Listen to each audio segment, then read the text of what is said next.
Samantala, inaasahan ang pagkakaroon pa ng mga sports program ang inyo pong telebisyon ng bayan at isa na sa mga dapat abangan ng pagpapalabas ng Shakey's V-League o Girls Volleyball League. Ang detalye niyan sa ulat ni George Bandola, mag-uulat via phone patch. George? Herbie, bago matapos ang taon, mapapanood na sa inyong telebisyon ng bayan ang Shakey's G-League o Girls Volleyball League. Ang G-League ay 12 taon nang nagpapalaganap ng volleyball sa mga kanayunan na nilalahukan ng mga high school students. Sa katunayan, dito nang galing ang mga kilalang volleyball players ngayon. Isang laro na sinusuportahan naman ng Shakey's, ang kilalang pizza parlor. At dahil isang sports sa advokasya ng People's Television, sinabi nitong si Network General Manager Cleo Dongas na posibleng magkaroon pa ng mga sports program ang PTV sa mga susunod na taon. At naniniwala siya na sa pamagitan ng telebisyon ay may papalaganap ang kahalaga ng sports lalong-lalo na sa mga kanayunan.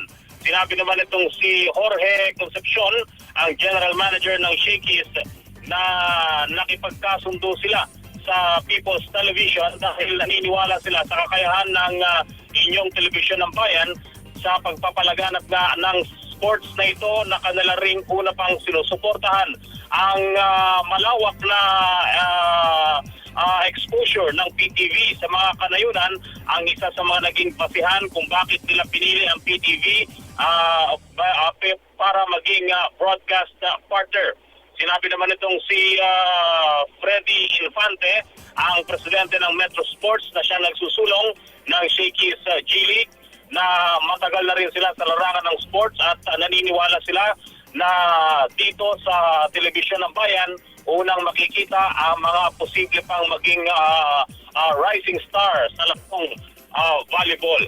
Naniniwala ang PTV na hanggat maraming kumpanyang naniniwala sa lakas at na nangungunang government broadcasting network, pwede pang dumami ang mga sports program ng inyong telebisyon ng bayan.